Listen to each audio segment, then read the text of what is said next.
اولاد کے لیے بھی ہمیں قرآن و سنت میں دعائیں سکھائی گئی ہیں اور ان کا بھی اہتمام کرنا چاہیے.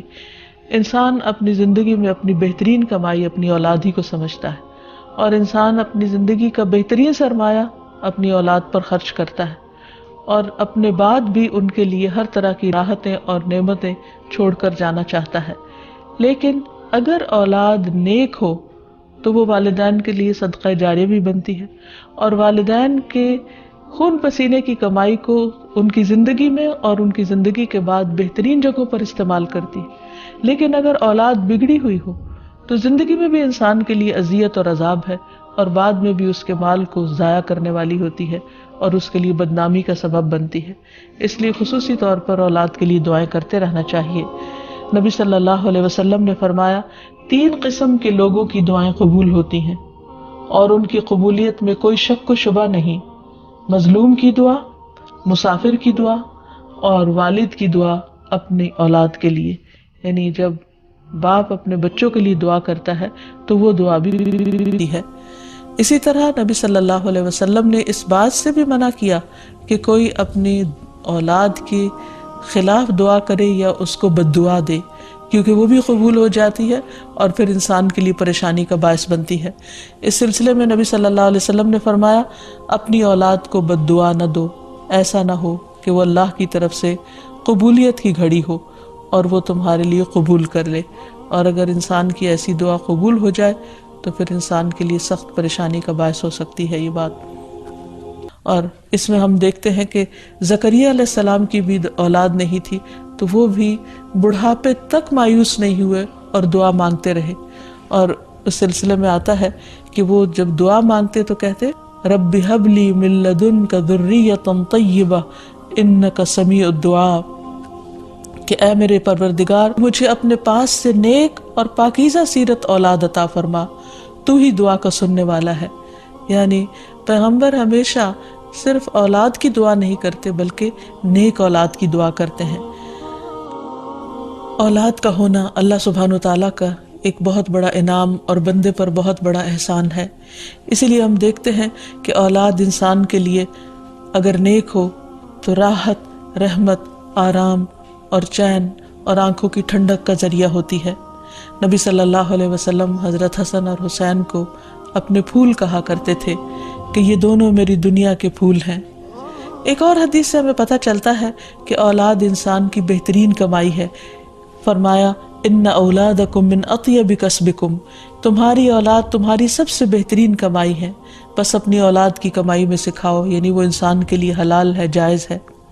پھر اسی طرح بیٹیاں جو ہیں ان کی تعلیم و تربیت اور ان کی پرورش بھی ایک بہت خیر و بھلائی اور جنت کمانے کا ذریعہ ہے. لیکن اس کے ساتھ ساتھ یہ بھی یاد رکھنا چاہیے کہ اولاد ایک رسپانسبلٹی بھی ہے، ان کے بارے میں سوال بھی کیا جائے گا کہ ان کی تربیت کس طرح کی.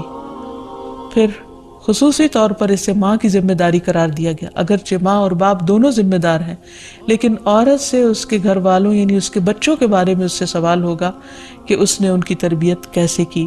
تو اس لیے ہم سب پر لازم ہے کہ ہم اپنے بچوں کی دینی اور دنیاوی دونوں طرح سے بہترین تربیت کرنے کی کوشش کریں. تو آخر میں ہم دیکھتے ہیں کہ جو دعائیں ہمیں خاص طور پر اولاد کے لیے مانگنی چاہیے وہ ان کی نیکی، تقوی اور اصلاح کی ہیں، پیدائش سے پہلے بھی اور بعد میں بھی. پیدائش سے پہلے رب ہب لی من الصالحین، کہ اے رب مجھے صالح اولاد عطا کر. پھر اسی طرح رب ہب لی من لدنک ذریۃ طیبہ انک سمیع الدعاء، اے میرے پروردگار مجھے اپنی طرف سے نیک اور پاکیزہ اولاد عطا فرما، بے شک تو ہی دعا کا سننے والا ہے.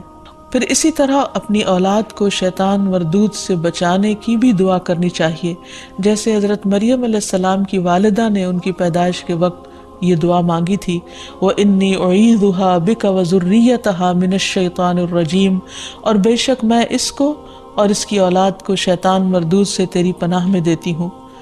پھر اسی طرح ایسی اولاد مانگنی چاہیے کہ جو انسان کے لیگیسی کو آگے لے کر چل سکے اور اس کے علمی ورثے کو سنبھالنے والی ہو، جیسے زکریا علیہ السلام نے دعا کی تھی.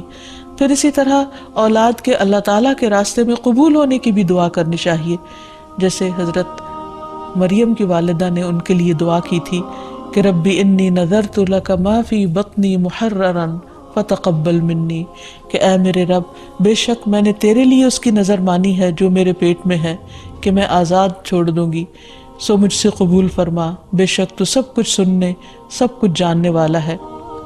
اسی طرح ابراہیم علیہ السلام نے اپنی اولاد کے کھانے میں برکت کی دعا کی، اللہم بارک لہم فی اللحم والماء، اے اللہ ان کے گوشت اور پانی میں برکت نازل فرما۔ پھر اسی طرح اولاد کی فرما برداری کی بھی دعا کرنی چاہیے، ربنا وجعلنا مسلمین لک ومن ذریتنا امۃ مسلمۃ لک وارنا مناسکنا وتب علینا انک انت التواب الرحیم۔